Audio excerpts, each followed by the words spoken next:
Hey everyone, hey Katie, welcome back to the Legend Fiction Show. It's good to have you back with us. How are you?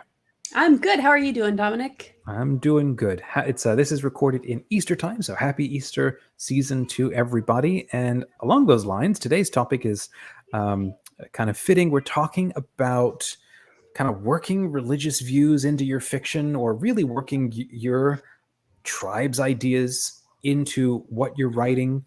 That's kind of where this is going. Is that right? What would you say? Yeah, so what I want to talk about today is what makes a story preachy. And most Mm, of our audience are going to be Christian, so it mhm. would be from that point of view. But I've Yeah, also seen people from other worldviews or lacus of yeah. religion, whatever the thing is. I've seen it a lot Mhm, with feminism lately, getting yeah. worked into stories in a very kind of a forceful and a preachy way. Mhm. I also want to talk about what makes something preachy and how can you talk about the things that are most important to you in a story without it becoming preachy and making your audience go, "Oh gosh, not this again." Okay, that's great. Yeah, you don't have to be religious to be preachy. You can just all right. So let's get into this. So the Legend Fiction Show, for those who have never heard of us before, it's for faith-inspired fiction writers to delve deeper, write wilder, and have fun with storytelling. Today, join Katie and myself, two delightful, deliberate dorks coming to you from the Legend Fiction universe. Join us as we share what we think about faith, fun, and fiction in our world today. Together, we nerd out on the numinous, grapple with the grimdark, and spellbind with stories. And today, we're doing it all around how to not be preachy. Okay, take us away, Katie. Where do you want to start with this? Yeah, so first thing I'd like to do is talk about a little bit about just what makes a story preachy and then Hmm. also provide some kind of mainstream examples of Yeah. how what I feel makes a story preachy. And then Mhm. once we kind of talk about that a little bit, I want to go down and kind of outline specific steps to keep your story from falling into that category. Yeah, just this past week, I had somebody who joined the Legend Fiction mailing list, and they sent me a message sharing their biggest sort of struggle with writing fiction, and they were like, "It just feels safer to want to write for my Catholic or Christian friends, or just to write for that audience, because I'm a little bit nervous of sharing what I think, or trying to own my morality and my characters for a non-Christian audience." And they're like, I don't know where I want to go. Like, I like the idea of just being able to write for anybody, but it just feels, I don't want to be attacked, maybe, or it just feels safer to kind of write for my tribe. And so I sent her a little note just saying, well, I think you need to spend time figuring out your audience, because who your audience is going to help you define how you tackle your message. But also, I think, let's just be real about this. I love this line from Flannery O'Connor where she's like, stories written by Catholics for Catholics don't generally make Catholics feel very comfortable, because they're dramatizing, or they're diving into a topic that most people don't want to discuss, or sort of think about. I mean, you absolutely can, and there are a ton of stories that do. But I Hmm. think knowing your audience, and knowing what they're ready to hear, you know, is going to give you that sense of confidence and direction in Hmm. how deep you get into what is you have to say. Because I would think, tell me what you think, if you're telling somebody something they're not yet ready to hear, and they can't reach the same conclusion as you, that's preachy. Um, Hmm. yeah. Yeah, well, I think there's a couple of things, right? So one is if your target audience, so your book, whatever it is, should always challenge your target audience. So Mhm. if you're a Catholic writing for Catholics and the Catholics read it and they just feel great about themselves when they're done, it's probably because your book was really preachy and was patting them on the back and saying, "Yeah, you're a Catholic. Everything you do is perfect and good. And everyone who's not a Catholic is bad." That's called Yeah. propaganda Lord and save it's us. really preachy. Yeah, I mean, if you're writing for 5-year-olds, and I don't know what you want to call this, like tribal reinforcement fiction, which is not intending to be propaganda. It's trying to create a space or a sense of what we feel and how we go about the world is good and normal, and you're trying to communicate that to, I think, especially little kids.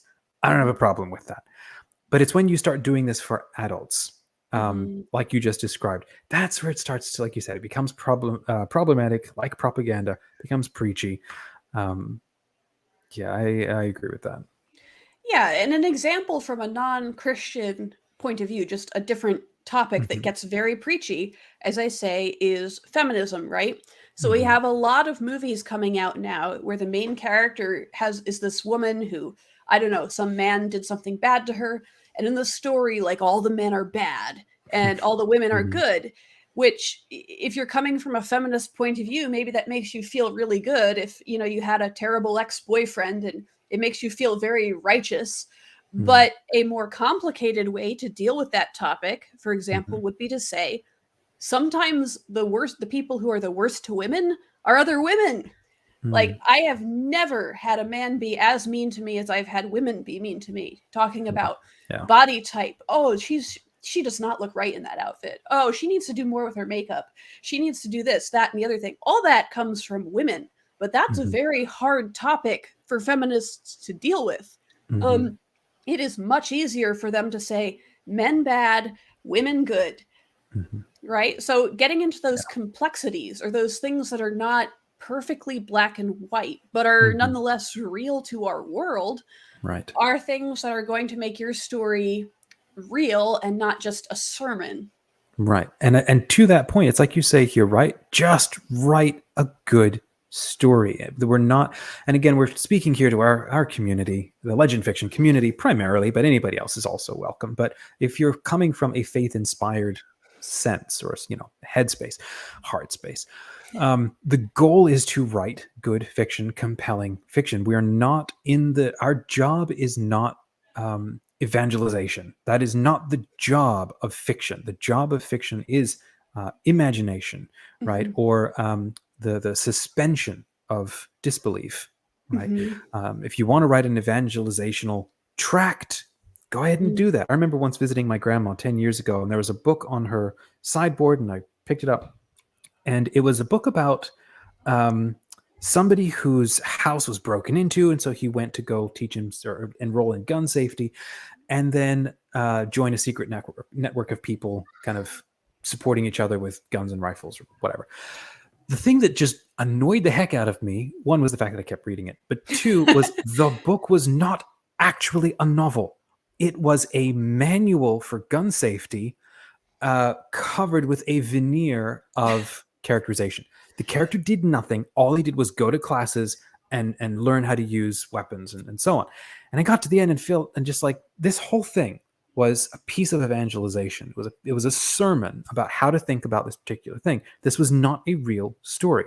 Now, one could argue, well, it did its job. Here you are talking about it 10 years later. It's like, well, are you going to inspire, people to enjoy reading it and coming back to it because they see themselves in it? Or are you just trying to teach them something? So getting honest and real with yourself about, why are you writing this story? And if the answer to you that is, I want to give people an answer to how to think about life. Okay, well, you're going to end up in Preachyville. If instead you're like, I want to help people enter into somebody else's shoes and experience the struggle of a question that might end in an answer, but an answer that relates to the character.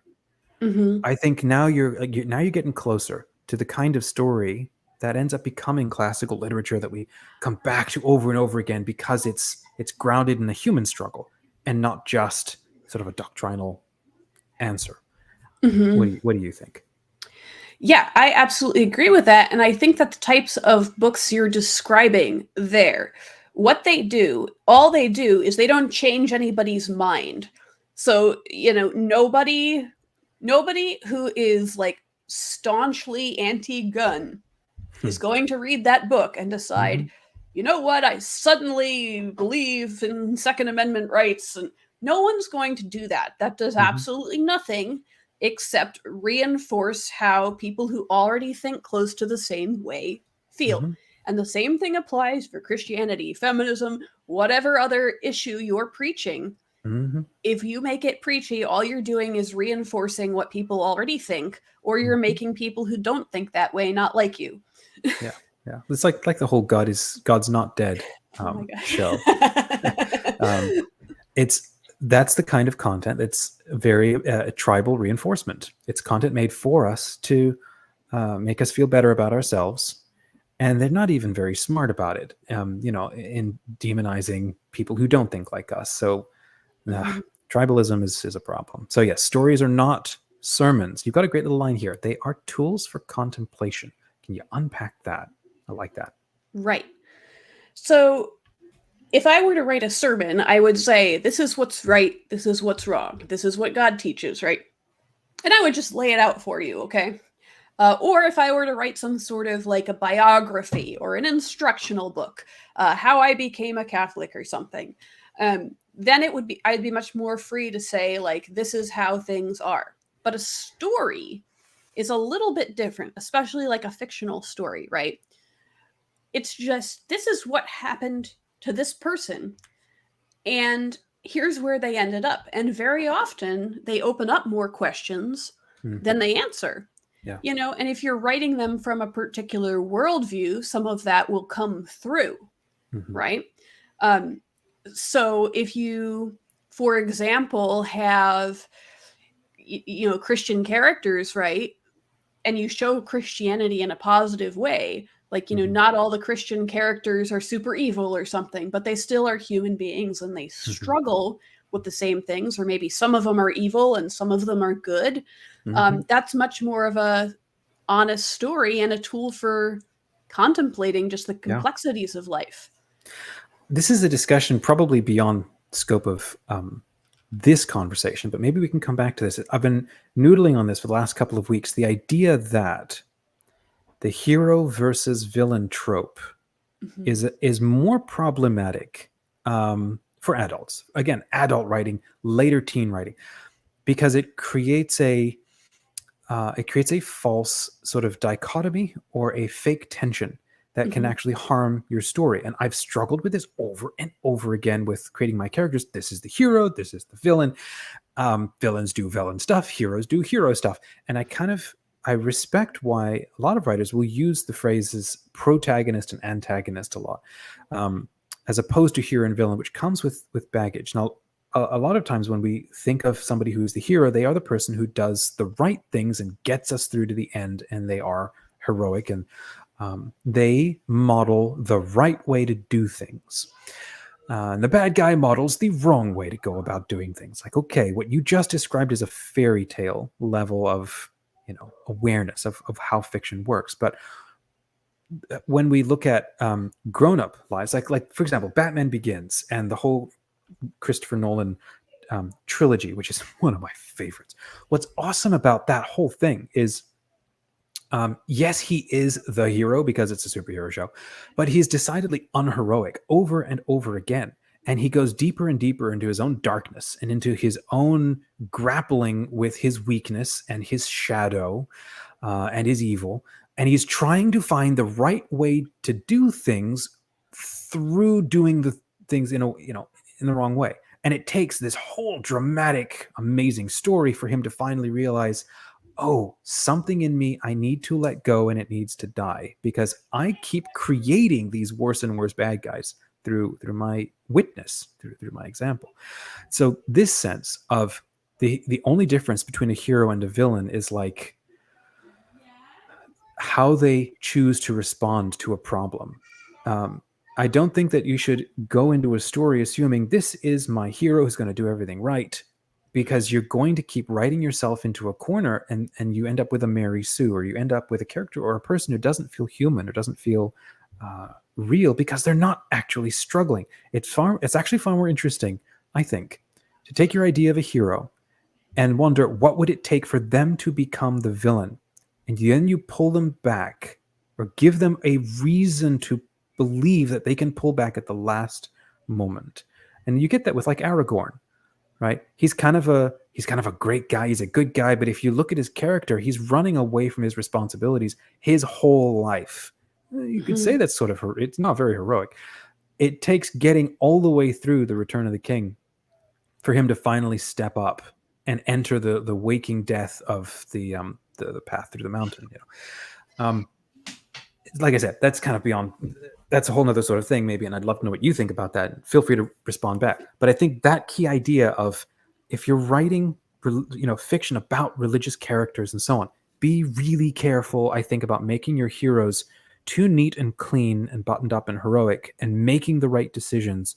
One, it's boring storytelling, and two, it's not actually very real, because you and I are not like that. Your readers aren't like that. And sometimes it's far more believable to give them really serious flaws, but really serious loves for something good that maybe they can't do yet, because they don't have the experience that the story is going to give them. It was kind of rambling. What do you think? Right. So I think that there are two things we need to separate there based on what you've said. Number one is you can and should always show good as good and evil as evil. Mm-hmm. That said, human beings lie somewhere in the middle.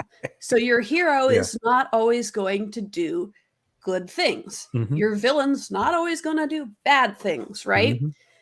Mm-hmm. And part of that, right? I think part of the journey of your hero is the fact Mm-hmm. that they're struggling with all these flawed human characteristics. But God's grace, that absolute good, is Mm-hmm. going to help them in the end despite their flaws. And that's what's Mm-hmm. going to make them a hero. So that, I think, is the difference between kind of what you're saying, right? A boring story Mm-hmm. where the hero is the absolute good and the villain's the absolute evil, Mm-hmm. whereas your stories where absolute good and absolute evil exist, but your hero and your villain are kind of in the center. Yeah, working their way through that spectrum. And I'm not saying that you got to make every Sauron a bunny and everything is like nice and identifiable. And I mean, you can, and that's a kind of story, like what the new Rings of Power are doing. They're making him more empathetic and believable. It's a different kind of story. One is a more symbolic approach to good and evil, a little closer to a fairy tale, and the other is a more I don't know. Again, it depends on the kind of story. But I think the key thing that we're talking about here is, if you're making religious characters, just be careful about making them too perfect, too easily charismatic and charming, and making all the right choices, because the whole point of life is that you need the story to happen to you so that you grow up and become that charming person. So then you end up like, well, I don't want my character to be unlikable at the beginning. It's like, well, don't do that. Make them likable. Have them save a cat, but don't make them perfect. And like you said about God's grace, that is absolutely true. The beautiful thing about God's grace is that He will never overwhelm your choices. Sometimes He will let you fall, because you need that fall to be able to look up, or to have that experience of rock bottom. Especially when you're coming to a story, when you have this moment of God's grace, it's not always going to be an angel blasting a silver trumpet in the heavens and just obvious. It's going to feel very real and personal to that character, that, oh, this is the next right thing. And I'm now at a point where I have to choose between what is right and what is easy, or maybe what is wrong. So I think basically what we're talking about here is being honest with your characters, which is your next point. So keep going in that direction. Right. So, I've been reading just a ton of Christian written novels, both through in my coaching work with people and just in life, trying to see what other Catholic authors, what other Christian authors have put together and written. And one thing I see a lot is all the good guys are Christians. Not only are they all Christians, right, but they're all the same kind of devout Christians. All the bad guys are non-Christians. Everybody outside of our tribe. Everybody outside of our perfect little bubble, they're non-Christians. And they're not even slightly religious in any other way, or there's some other religion that's not our religion, right? And I think that that's a huge problem, because I'll tell you why. I've been alive for 32 years. I've gone out in the world. I've worked places, and that is not my experience of real human beings. Yeah, exactly. Real human beings. It's a form of like grown-up wish fulfillment, isn't it? It's like, deep down, I wish that this was true. Let me go and contemplate for a long time in written form what life is like if everything was this way. And it's like, no, that's how little children think about things. This is not how grown-ups need to. This is not mature Christian discernment, as the Holy Father would say. Right. And one thing I've discovered in going out and meeting people who are different than me is that sometimes they are better Christians than people who are Christian in name, right? In their actions. I Like, believe that. I'll talk to people who are either not religious or they're a different religion, and they'll say, like, oh, you shouldn't do that. That's wrong. And I'll be like, they're right. They just caught me doing something very unchristian, Inconsistent, and they called me on it, rightly so. And the other thing too is within a particular range, right? Let's just use Catholicism as an example, right? Within Catholicism, you've got rad trads, right? People who are like super strict. Whole spectrum. Yep. And then you've got like, super progressive on the other end of the spectrum, and you got everything in the middle. So when you write religious characters and they're all sort of equally devout, they all get along really well together, you obviously haven't spent much time in a church. Or your local parish. I mean, right. I used to go to a community of rad trads, and even there was not everybody was in lockstep. Everybody had their own opinions. I think this is a really, really important point. Like you mentioned, that spectrum. How do I say it? This is something we all do as humans. We read who we are and what we love into how we worship or into how we go about things. So if you're more of an alpha male, you're going to love all the Bible verses and the ideas of, things that encourage you to be a leader, a warrior, or an alpha male. If you're a rebel, just like your archetype is to be a rebel or something, then you're loving all the David stories, and you want that kind of approach, that kind of spirituality. And it just keeps on going down the list, right? The problem with that is, which is what we see all around us, is we're reading into Christianity what we want. We're using it like a mirror to reflect ourselves back to us, as opposed to it being like a yeast that we take into us. Like yeast goes into bread, and it rises that bread by forcing big bubbles into it and so on. That's what the gospel's supposed to be doing to us. And the thing with that is that message can be taken in by anybody, not even just Christians. And people can start living out gospel truths. Sometimes they'll do it better than we card-carrying folk will. So that sense of being honest. And sometimes a good character might not even be aware. And you might go about this where you create a character where the readers will look at that and know, oh, this person is obviously doing what we just described, and that you're not supposed to be doing that. But the character sticks the landing, and they're really serious about it. And they're trying to construct their identity, and then they end up going into the story and trying to solve problems through that mindset. And they have to meet other people who don't think like that to start, changing their mind, changing their opinion, changing their heart. Right. Yeah, I think that all of that is true, right? And it's the journey of an individual flawed human being that makes a good story. And they have to look in at themselves. And I think a good story, as I say, will challenge its target audience. So if your target audience is Christians, you need to challenge them.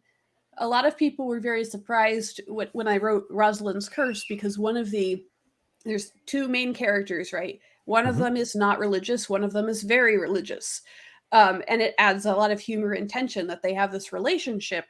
But at one point, the non-religious one does something that, Christians would be like, whoa, that is not okay. And she is very angry about it. And then she realizes, you know what? He has no idea that this is wrong. And I always do things that I know are wrong all the time. He always does what he thinks is right. So he has a heart that wants to do the right thing, even though culture is not telling him what the right thing is to do. So he's got a very flawed code of honor. And she, has the church, has Catholicism, a good code of honor, and yet she always violates it on purpose. And a lot of people were like, my readers were kind of surprised and scandalized by that. And I'm like, good. You know why? Because you needed to hear it. I Yeah. needed to hear it. That's why I wrote it. I wrote a story that would challenge me. Mhm. And I think that that's what authors have to do. Challenge yourself. What's the message that I need to hear? You know what's a movie that did that in a really interesting way? I watched it over the last couple of weeks. Was The Last Duel by Ridley Scott, Oh, yeah. Mm-hmm. and I was like 3/4 the way through it, and I'm thinking, I don't understand. This seems like such a washed up story, overproduced. I don't get the point. And I got through the whole thing, and then I finally Googled, like, did this thing actually happen? And then I found out, oh, it did. This was a retelling of a true story.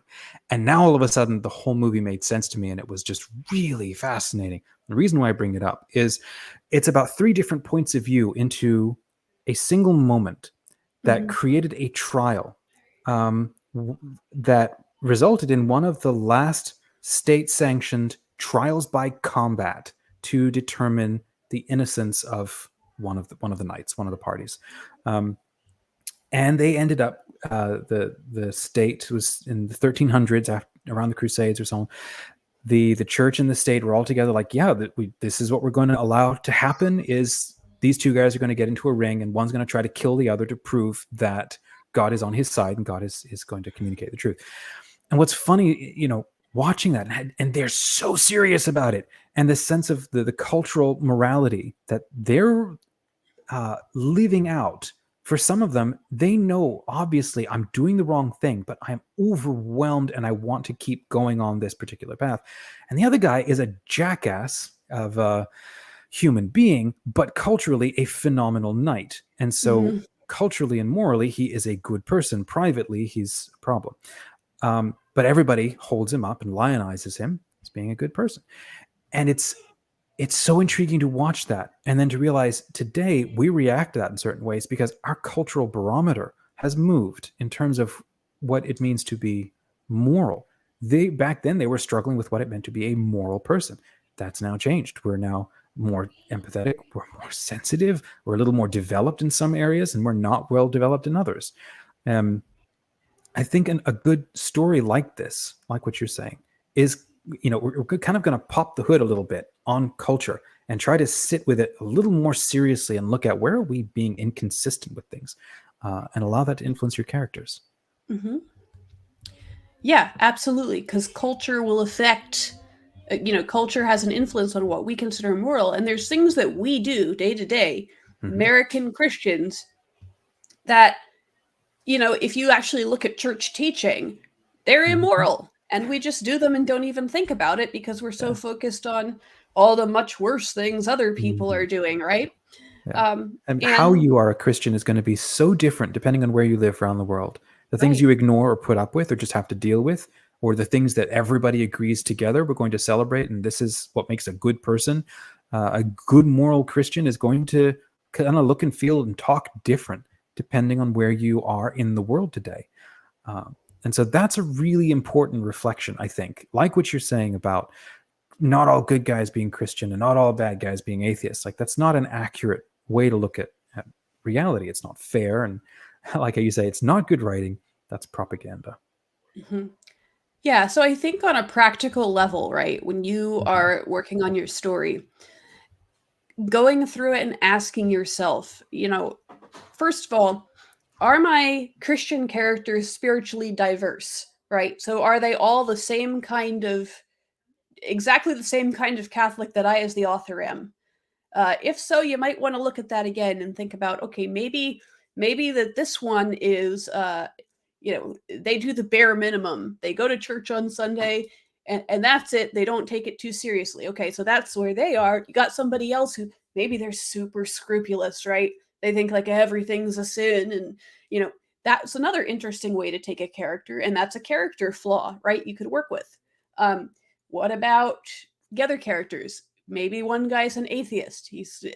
And what kind of an atheist is he? Is he one of the ones that just hates all Christianity? Maybe he is, but maybe he's one of those ones who's just more casual about it. Like, well, this is what I Mhm. believe, but I don't mind. I don't push that view. So make sure Mhm. you have spiritual diversity among both your Christian characters and your non Christian characters and everybody who comes in between. Agreed. Agreed. Mhm. So as we start to wrap up, what are some points that we want to start leaving with our authors and with people? What I think is so cool about this discussion is, as I hope people are kind of figuring out, we're not just talking about here's how to write a better novel that's going to inspire people to keep reading.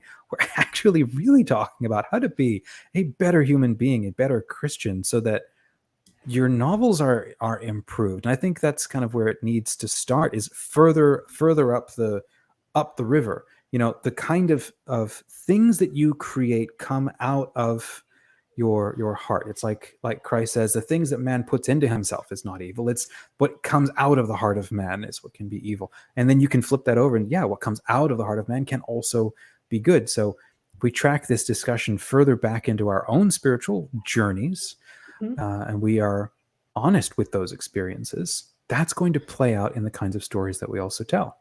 Mhm. Yeah, I would say, as a kind of a few things to think about wrapping up. Number one is it's very important to go out and meet people who believe things that are different than you. Whether that's other people of other religions, I strongly encourage that. And then practice deep listening with them, right? Deep listening is listening to understand, not listening to respond. Because you Mm. might think you know all about how the atheist guy next door thinks. You might think you know what he believes. But if Yeah. you actually go talk to him and listen, Mm-hmm. and understanding is not agreeing. Don't be Mm. afraid, oh, if I listen to Right. this guy, that's like agreeing with him. No, it's not, right? No.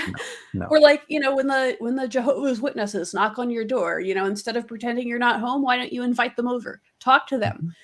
Try to understand how somebody can come to the views that they have.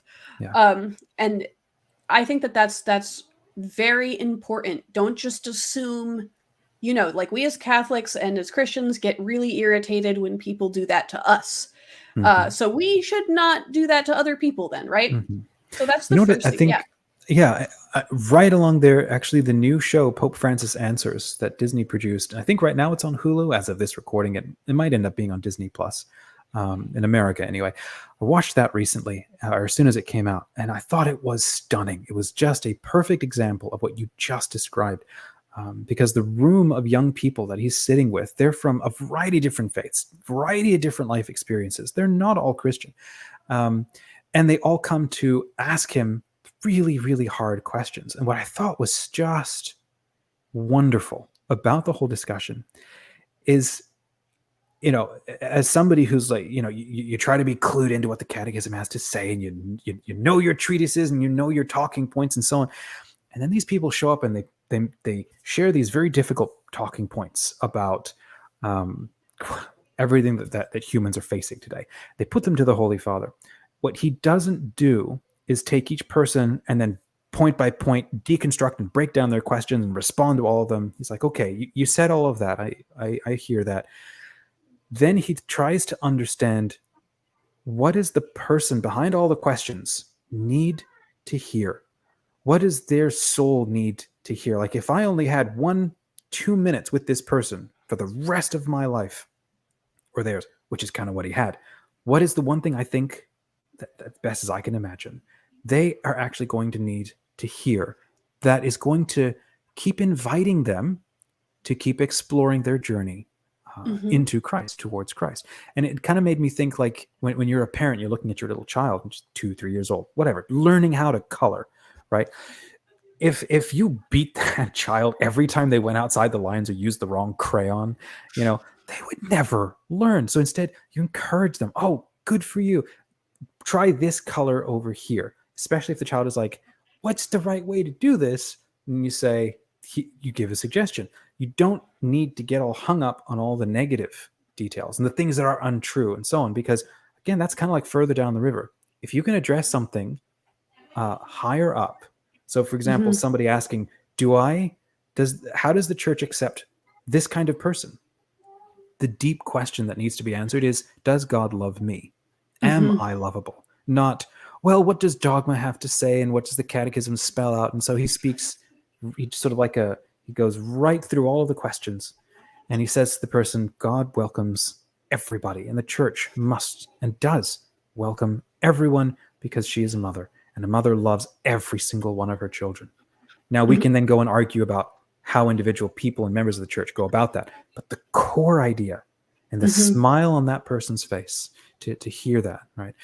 So I think that should be mandatory watching, I think, for everybody. Please go start your free Hulu subscription or whatever, or if you don't have it, or just watch that, because it's a perfect example of the kind of modeling, the kind of witness that we need to be. We need to be bringing to the world. This is no longer the Crusades where we go about killing our enemies. Now, again, if you're talking Russia and Ukraine kind of situation of direct situations of warfare, completely different situation. Most of us are not in that situation. We're talking at the parish level, the soup kitchen level, the online blog level, Quora, Wikipedia, like whatever. The level of discussion is different, and we need to take a very careful look at how, like you've said, we deal with different people of different faiths, because our witness is going to create a direct impact on how we're communicating to them, and that's going to impact our storytelling as well. Right. And the final thing I would say is just don't be afraid. I've seen so many Christian writers sort of putting the weight of the world on their shoulders. Like, if I just write the perfect Christian story, then everybody's going to convert and it's going to be great. And I was a lot like that as a teenager, right? Yeah. And I got to fit all of Denzinger into this whole discussion, or people are going to have questions and I'm going to confuse them. Yeah, or I would think to myself, oh man, if the character in my story does the wrong thing, then that's going to be a bad example and everyone's going to leave like, okay. Going to cause scandal, yeah. Right. So, and it's obviously it's good to think about these kinds of things, but at the end of the day, approach it prayerfully and, trust God, but write your story. And if you're concerned about it, ask someone, find a wise friend who knows and say, hey, do you think that this is problematic, and talk it out, but don't handicap yourself, right? Especially during that first or second draft of your story. Write a story that feels real, write a story that's honest, and then if you have questions about it, ask them later, but don't let that handicap your writing process. Right. Yeah, because again, a story is about a person. Can you do it? What's the summary of what is a story? All right. This is for you, Professor Riley. A story is a hero's struggle against an obstacle to reach a goal. Right. At no point does that little, not syllogism, what is it called? Axiom. At no point does that axiom say a story is about a character learning a truth that convinces a reader. Okay? Right. That's not the point of a story. A story you might have a character end the book moving a 1 degree kind of conversion. They might not end up throwing themselves completely into getting baptized. It might be like, I might be open to this. And it takes the whole story to get them there, because the point of a story is the experience of somebody else's journey. And it might be a total mess. But that might just be what keeps people reading, because, whoa, this is so real. And it resonates with the life that I'm leading and that I understand, but maybe I hadn't thought about things as deeply, or I just haven't experienced all the consequences of what my lifestyle will be, either as a Christian or as somebody who is struggling with or navigating any kinds of other things. So I think that's a phenomenal point to wrap right there. That little axiom: story is about, I'm going to get this wrong, a character or a heroic journey who wants something and is prepared to do anything to get it. Heroes struggle against an obstacle to reach a goal. Against an obstacle to reach a goal. There you go. Okay. Thanks, Katie. I hope that people got something out of this, and I think this was a good conversation, just the kind of stuff that we do at Legend Fiction. Friends, if you did enjoy this conversation, please hit that like button and do subscribe to our channel at Legend Fiction, and consider joining our amazing community at legendfiction.com, where authors make new friends, share their works in progress, and even triple their writing output. Most importantly, we all support and grow together as faith-inspired fiction authors. Till next time, keep writing. God bless you.